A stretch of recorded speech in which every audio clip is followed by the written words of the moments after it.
Apple is a company that is often content to come late, but with the image of technology leadership. And they can do that because they're learning from the mistakes of others, and they're learning how to integrate, and they're learning how to build platforms. So if you compare Apple to Samsung, and you go back to the Apple formula, a piece of hardware, a platform for content or for applications, a retail experience, and a brand that is clearly defined around the image of cool. And you say, well, how many of those elements does Samsung have? And the answer is one. They have hardware. And the hardware may be more advanced than the Apple hardware. But Apple isn't selling you hardware. Apple is selling you the entire integration of all of those elements. They're selling you the ecosystem, they're selling you the brand, they're selling you the retail experience, and they're selling you the hardware. And they're selling you the affinity of being an Apple fan. Samsung has no retail experience. They're trying to open Samsung stores in Best Buy. Do you think that experience is going to outperform going to an Apple store? Of course not. And so what you have to realize is innovation is not just hardware. It is not just technology. It's the ability to combine things in new ways, create new platforms like the App Store, like iTunes, and put them into an integrated customer experience that is unique and reframes how people think about a phone. This is exactly why BlackBerry disappeared. The BlackBerry is designed to do one thing really well. The iPhone was designed to do an infinite number of things reasonably well, where the infinite number of things is chosen by you. Therefore, this becomes a device that is now personal, right? And that's the trick. How do I customize this thing called a smartphone so that everybody thinks this is the most relevant possible appendage to their daily behavior?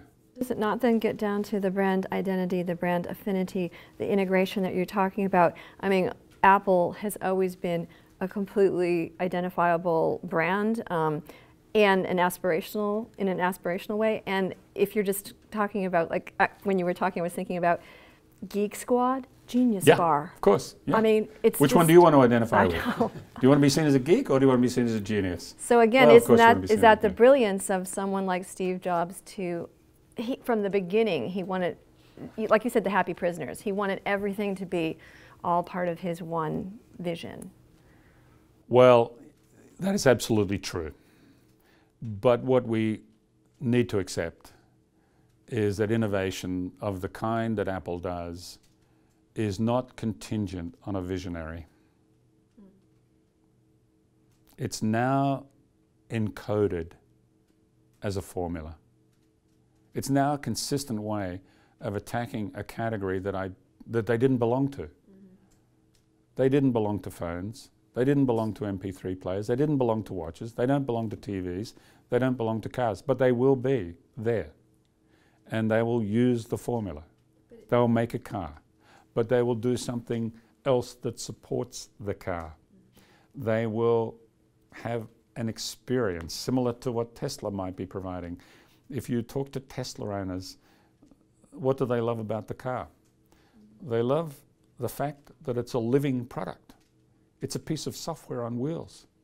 And so what Tesla is doing is upgrading the software once a month so that the owners can go into their garage once a month, turn it on, and it will do something it never did before.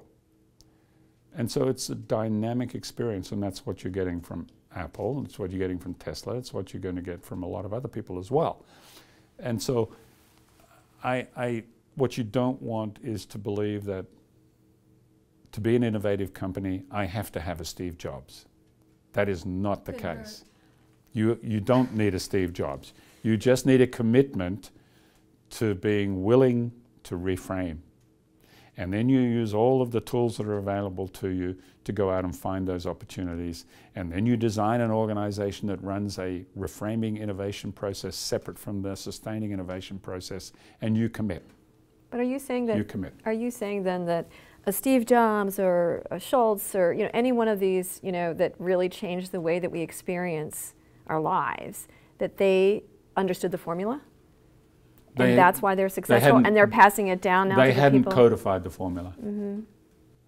But what do we do? What do we do when we see something successful? We always try and codify what's been done there.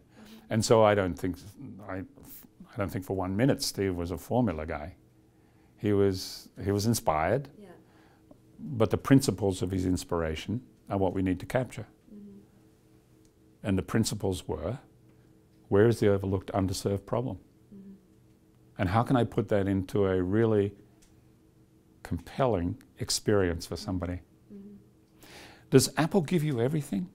No, of course not. You don't want, that's a huge mistake. All good strategy says you're going to make trade-offs. You're going to give the customer something that matters to them, and you're going to deny them everything else. So what does Apple give you in the hardware? It gives you ease of use and cool design. What do you not get? You do not get good battery life. The battery life is terrible. Okay, that's good strategy because they're making a trade-off. And they're clear about what matters to the experience. And they're clear about what matters to their brand. And everything else supports that. So I think the opportunity for all of us is to take some of the codified knowledge about how you do good innovation and how you too can become the next Apple or the next Google and apply it in a world where it currently doesn't exist.